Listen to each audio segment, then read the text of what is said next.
नमस्कार दोस्तों, मैं भावनी मिश्रा अपने चैनल में आप सभी का एक बार फिर से स्वागत करती हूँ। कैसे हैं आप लोग? आशा करती हूँ आप सब स्वस्थ और सुरक्षित होंगे। साथ में मैं पूजा विधि और व्रत कथा भी शेयर करूंगी और बताऊंगी कि कौन सा काम हमें आज के दिन नहीं करना चाहिए। तो ये सारी बातें इस वीडियो में मैं आपसे शेयर करने जा रही हूँ। तो चलिए वीडियो शुरू करते हैं। वीडियो देखिए और पसंद आए तो मेरे चैनल को प्लीज सब्सक्राइब करिएगा। यहाँ रेड बटन पे क्लिक करेंगे तो बगल में बेल आएगी, बेल पे क्लिक करना है, ऑल पे क्लिक करना है। अहोई अष्टमी का व्रत कार्तिक मास की कृष्ण पक्ष की अष्टमी तिथि को मनाया जाता है। माताएं अपने संतान की लंबी आयु और समृद्धि के लिए यह व्रत रखती हैं। यह व्रत निर्जला रहा जाता है और तारे निकलने के बाद इस व्रत का पारण किया जाता है। इस व्रत में माता अहोई की पूजा की जाती है, साथ में माता पार्वती और शिव भगवान जी की भी पूजा की जाती है। तो सुबह सुबह उठ के स्नान करके स्वच्छ कपड़े पहनकर दिन भर निर्जला व्रत रखती हैं माताएं अपने संतान की लंबी आयु के लिए। साथ में जिन्हें संतान नहीं होती है वे संतान प्राप्ति के लिए भी यह व्रत रखती है। यह व्रत बहुत ही निष्ठा और श्रद्धा के साथ रखा जाता है। यह व्रत करवा चौथ के 4 दिन बाद आता है और दिवाली से 6 दिन पहले यह व्रत रखा जाता है। और इस व्रत की पूजा में करवा चौथ वाला ही करवा यूज किया जाता है। से पूजा विधि बताने जा रही हूँ कि हमें पूजा कैसे करनी है। तो पूजा के लिए सबसे पहले हमें सुबह सुबह ब्रह्म मुहूर्त में उठ जाना चाहिए। ब्रह्म मुहूर्त में उठने के बाद साफ सुथरे स्वच्छ कपड़े पहनने चाहिए। फिर उसके बाद आप आपका जो भी घर में मंदिर है उस मंदिर में बैठ जाएं। एक कोई पाटा रखें या आप चौकी रखें, उस पे लाल रंग का कपड़ा बिछाएं। उसके ऊपर आप अहोई अष्टमी की फोटो जो मार्केट में बहुत ही आसानी से मिल जाती है, उसमें 8 पुस्तक बने होते हैं, स्याऊ 7 स्याऊ के बच्चे बने होते हैं, माँ पार्वती, भगवान शिव, गणेश भगवान जी की प्रतिमा बनी होती है। तो उस फोटो को स्थापित करें। स्थापित करने के बाद एक कटोरी में चावल भर के रखें, सिंघाड़ा, ऋतुफल जो भी है, मूली, सिंघाड़ा, ये सब अहोई माता को चढ़ाएं। उसके बाद एक लोटा लें और लोटे में जल भर के रख दें और उसके ऊपर करवा रखें। करवे में भी आपका जल भरा होना चाहिए। तो जो लोटे में जल भर के रखेंगे उसी लोटे से शाम को तारों को अर्घ दिया जाता है। और ये जो करवा रखते हैं वो वही करवा हम लेते हैं जिस करवे से हमने अभी करवा चौथ में पूजा की होती है। तो लोटा रखना है, लोटे में जल भर के रखना है, उसके ऊपर करवे में जल भर के रखना है। तो इस तरह से रखा जाता है। उसके बाद चावल हाथ में लेके, चावल के कुछ दाने हाथ में लेके हमें अहोई अष्टमी की व्रत कथा पढ़नी है। व्रत कथा पढ़नी या सुननी है, आप दोनों कुछ भी कर सकते हैं। तो व्रत कथा सुनने के बाद वो जो चावल आपने हाथ में सुन के कथा पढ़ी है उसको आपको अपने पल्लू से बांध लेना है और दिन भर व्रत का संकल्प करना है।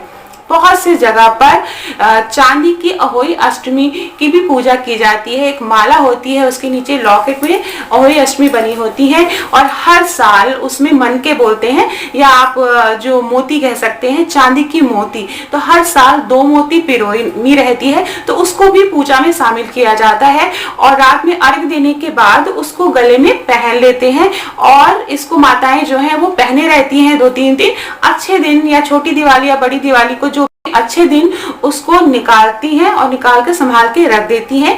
ये हर साल इसी माला की पूजा की जाती है और हर साल 2 मोती चांदी के उसमें पिरो के डाले जाते हैं।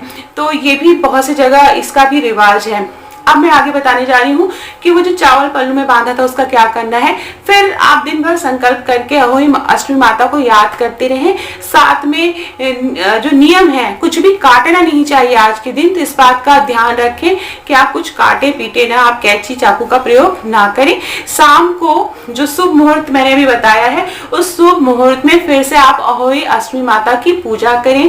फल फूल नैवेद्य चढ़ाएं।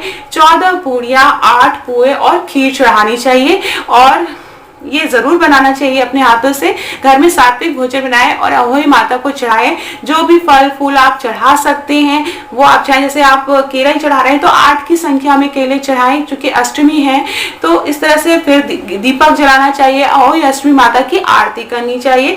उसके बाद जब तारे निकलेंगे तो तारों को अर्घ देना है।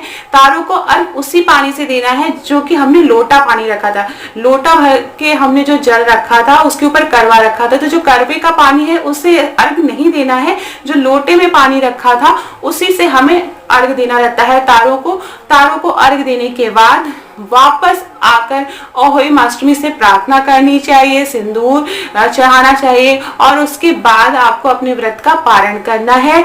लेकिन पारण करने से पहले आपको बायना निकालना रहता है।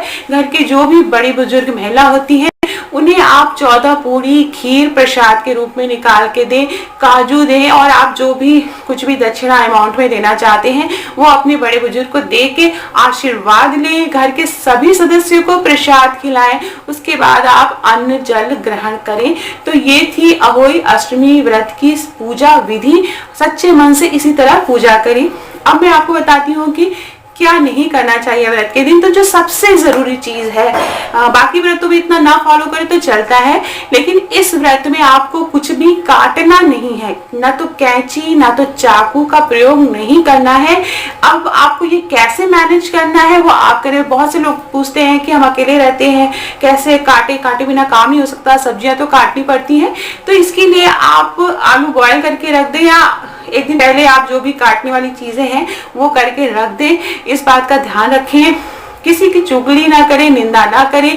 बच्चों को जिनके लिए आप व्रत रह रही हैं उनको से भी उन्हें मारे डांटे ना, सच्चे मन से पूजा करें। और हो सके तो कोई गाय हो तो उसकी पूजा करें, उन्हें आप कुछ न कुछ जरूर खिलाएं, भोजन कराएं, उनकी सेवा करें। हो सके तो ये काम आप आज के दिन जरूर करें।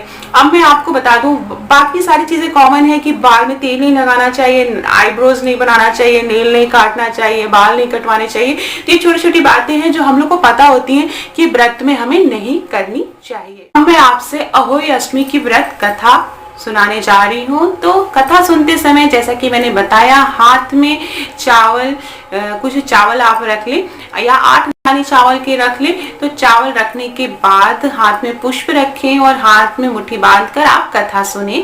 तो चलिए, एक पौराणिक कथा है जिसे सुनने मात्र से ही, अगर आप व्रत नहीं भी है तो इस कथा को जरूर सुने। तो चलिए कथा शुरू करते हैं। एक साहूकार था और उसके 7 बेटे थे और 7 बहुएं थी। सब बहुत अच्छे से रहते थे। फिर दीपावली के आसपास उन 7 बहुओं की ननद रहने आई। उस साहूकार की बेटी उन लोग के साथ रहने आई। तो दिवाली की साफ सफाई के लिए, उस घर को लीपने के लिए मिट्टी की जरूरत थी। तो 7 बहुएं जंगल में मिट्टी लेने चली गई। तो ननद ने जिद की कि हम भी चलेंगे। तो ननद भी उनके साथ चली गई, 7 बहुओं के साथ। तो ननद जो थी वो जहां पर मिट्टी काट रही थी खुरपी से, वहां पर एक स्याऊ अपने 7 बच्चों के साथ रह रही थी।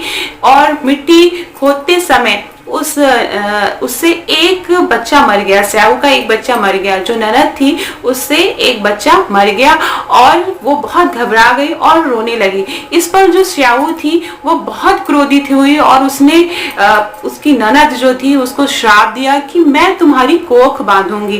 कोख बांधने का मतलब होता है कि जो भी बच्चा होगा वो मर जाएगा। इस पर ननद बहुत रोने लगी। वो एक एक करके अपनी सारी भाभियों से विनती करने लगी कि वो अपनी कोख बंधवा ले उसकी जगह पर। तो कोई भी भाभी राजी नहीं हुई, लेकिन जो सबसे छोटी भाभी थी वह अपनी कोख बंधवाने के लिए तैयार हो गई। उसे जो भी बच्चा होता वह 7 दिन बाद मर जाता था। तरह धीरे धीरे छोटी बहू के 7 बच्चे मर जाते हैं। वो बहुत ज्यादा घबरा जाती है और वो पंडित जी के पास जाती है और उसका उपाय पूछती है कि जो कोख बंधी हुई है वो कैसे ठीक होगी। मेरे बच्चे जन्म लेने के 7 दिन बाद मर जाते हैं। इस पर वो पंडित जी बताते हैं कि छोटी बहू को सुरही गाय की सेवा करनी चाहिए। सुरही गाय की सेवा करने से उसे बच्चे जो हैं वो जीवित हो जाएंगे। तो इस तरह से वह सुरही गाय के पास जाती है और छोटी बहू सुरही गाय की बहुत सेवा करती है। इससे जो सुरही गाय है वह प्रसन्न हो जाती है और सुरही गाय छोटी बहू को स्याहू के पास ले जाती है। रास्ते में दोनों बहुत थक जाते हैं और एक जगह विश्राम करने लगते हैं। तो छोटी बहू देखती है कि एक सांप गरुड़ पंखनी का बच्चे को मारने या डसने जा रहा होता है। तो छोटी बहू उस बच्चे को बचा लेती है और सांप को मार देती है। इतने में वहां पर गरुड़ पंखनी आ जाती है। वह ये देख के घबरा जाती है। उसे लगता है कि छोटी बहू ने उसके बच्चे को मार दिया है, क्योंकि चारों तरफ खून बिखरा हुआ था। वो घबरा जाती है और गरुड़ पंखनी छोटी बहू को चोंच मारने लगती है। इस पर छोटी बहू चीखने लगती है और कहती है उसने तो उसके बच्चे की जान बचाई है, वो उसे क्यों मार रही है। इतना सुनकर वो अपने बच्चे को देखती है गरुड़ पंखनी, तो वो जीवित रहता है और सांप एक जगह मरा पड़ा रहता है। तो इस पर जो गरुड़ पंखनी है वो बहुत खुश हो जाती है और वह सुरही गाय और छोटी बहू को अपने ऊपर बैठाकर स्याहू के पास ले जाती है। वहां पर स्याहू की छोटी बहू बहुत सेवा करती है, जिस पर स्याहू प्रसन्न हो जाती है और स्याहू छोटी बहू को 7 पुत्र होने का आशीर्वाद देती है। और इसी तरह 7 पुत्र का आशीर्वाद तो स्याहू उसे 7 पुत्र और 7 बहुएं देने का आशीर्वाद देती है। और इस तरह जो छोटी बहू थी उसका घर पुत्र पौत्रादि से भर जाता है। स्याहू साथ में कहती है कि घर जाकर तुम अहोई अष्टमी का व्रत करना, फिर उसका उद्यापन करना, जिसमें तुम 7 अहोई बनाकर 7 कड़ाही देना। तो इस तरह से छोटी बहू घर वापस आती है। वहां देखती है कि उसके 7 पुत्र जो मर गए थे वो जीवित हैं और उनके साथ 7 बहुएं बैठी हुई हैं। वह देखकर बहुत प्रसन्न होती है और वो फिर अहोई अष्टमी माता की पूजा करती है, 7 अहोई बनाती है और 7 कढ़ाई देती है दान में। और इस तरह से वो अपने व्रत का पारण करती है चंद्र भगवान को अर्घ देकर।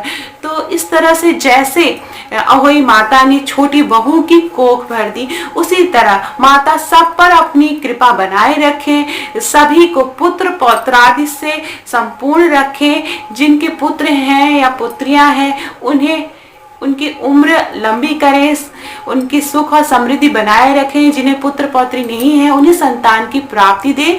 तो प्रेम से बोलिए जय अहोई अष्टमी मैया की जय।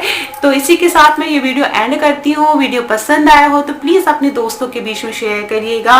जय अहोई अष्टमी मैया जरूर मेरे कमेंट बॉक्स में लिखिएगा और प्लीज लाइक जरूर करिएगा। लाइक करने से इंकरेजमेंट बढ़ता है, अगला वीडियो बनाने का मन करता है। बहुत बहुत धन्यवाद ये वीडियो देखने के लिए। Thank you for watching.